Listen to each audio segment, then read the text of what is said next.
लो भाई, यो है तो शाम की चोटी का व्यू जो किसी किसी टाइम पर तो देखने में इतना मस्त लगा कि जिसकी कोई रीस नहीं करी जा सकती है। अपना हरियाणा की जो बेस्ट जगह इसने बोल सका। हाँ, तो शाम के मूंगे बादाम की जो चोटी है वाह, आज मैं दिखाऊंगी आप नाम कितने मिनट में चढ़ सका हाँ और कितने मिनट में उतर सका हाँ वापस। किसा व्यू रव है कि दिक्कत आवे है कि दिक्कत नहीं आवे है। रास्ता बढ़िया है या मुश्किल है भी, लोगों का वहाँ चढ़ना बहुत मुश्किल है। वो सच बात सच है या झूठ है या चीज़ देखेंगे।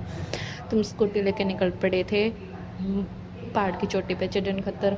तो पहाड़ पर पहुँचने के बाद भाई हमने देखा कि सब तो पहले शुरू करांगे हम साइड वाले स्लाइड वाले रास्ते शुरू करें फिर सीढ़िया वाले रास्ते तय। ये डिसाइड करने के बाद हमने देखा कि चलो ई बढ़ता देखेंगे कितने मिनट में चोटी पर चढ़ा कितने पर नहीं चढ़ा। जो राम जी की मूर्ति है उसके सामने जो बिल्कुल रास्ता है उस रास्ते तक हमने शुरू करा था, क्योंकि पहाड़ पर चढ़ने का इकलौता रास्ता ये है किसी दूसरे रास्ते तक नहीं चढ़ा जा सकता। तो फिर रास्ते में देखा कि एक कुटिया वगैरह बनोड़ी है जिसमें नुक भी कोई बाबा वगैरह या फिर जो ये क्या करें ये रह जाया करें। और शेड बने हुई है जिसमें गाय वगैरह भी रखा करते। मतलब अब तो शायद ज़्यादा गर्मी है इस वजह से ना बंद रहा कुछ भी यार खाली भी था, लेकिन बाकी जगह पे बाकी टाइम पे तो रहते होंगे। फिर हमने देखा कि व्यू में किसा कुछ है। व्यू तो भाई देखने में कतई बढ़िया लगा था जिसका कोई ओढ़ नहीं हो सकती है। और फिर देखा रास्ता कितने कितने थोड़ा सा मुश्किल था लेकिन इतना भी टफ नहीं था। जिस तरह हमने रुक के देखी यार देख एक चीज़ क्लियर दिखेंगे भाई, तो शाम की झील होगी और चीज़ होगी। रास्ता देखा फिर पत्थर थे कितने कुछ थोड़े ज़्यादा थे कितने थोड़े कम थे। मतलब कि अगर आपने पैरों में चप्पल वगैरह थोड़े अच्छे से पहन रखे चढ़ते टाइम कोई दिक्कत को नहीं आवे। लेकिन कोई मेरे पर का अगर जाम की चप्पल पहन के जा रखे है तो वो तो गारंटेड फिसलेगा। मेरी चप्पल बहुत ज़्यादा फिसले थी क्योंकि एक आधी बार तो पैर बिल्कुल ही फिसल गया था, गिरते गिरते मैं बची थी।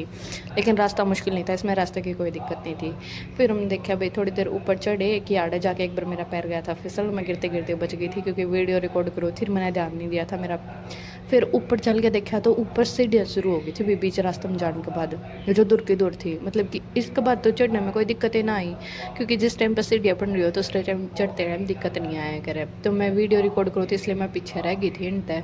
फिर हमने देखा कि सचिन और मेरे पहला ऊपर चढ़ गए थे। मेरे मामा पहाड़ के भी आ रहे थे तो वे भी बोले चलो पहाड़ की चोटी देख के आवांगे। ऊपर चढ़ने के बाद देखा तो हमने लगी थी मैक्स 10 से 11 मिनट, वो भी क्योंकि वीडियो रिकॉर्ड करा थे बीच बीच में इसलिए। अगर कोई सीट डायरेक्ट चढ़ है तो 6 से 7 मिनट या फिर 8 मिनट ज़्यादा से ज़्यादा में आसानी से पहाड़ की चोटी पर चढ़ सके हैं। रास्ता बिल्कुल भी मुश्किल नहीं है जैसा मैंने आपने बताया, बिल्कुल दूर की दूर सीढ़ियाँ बनी हुई हैं। और व्यू इतना अच्छा क्योंकि हम शाम के टाइम पर गए थे तो सनसेट होने वाला था। ये तो शाम चोटी का स्नान घर है जो पहले बहुत बड़ी हालत में था, लेकिन अब तो इसमें इतना कचरा पड़ा है कि बस पूछो मत, देखना जी ना करे। फिर हमने देखा बाहर का व्यू। बाहर का व्यू तो इतना अच्छा था कि पूरा तो शाम क्लियर दिखा था मेरे। और ये मेरे भाइयों के बेतु के सवाल। ये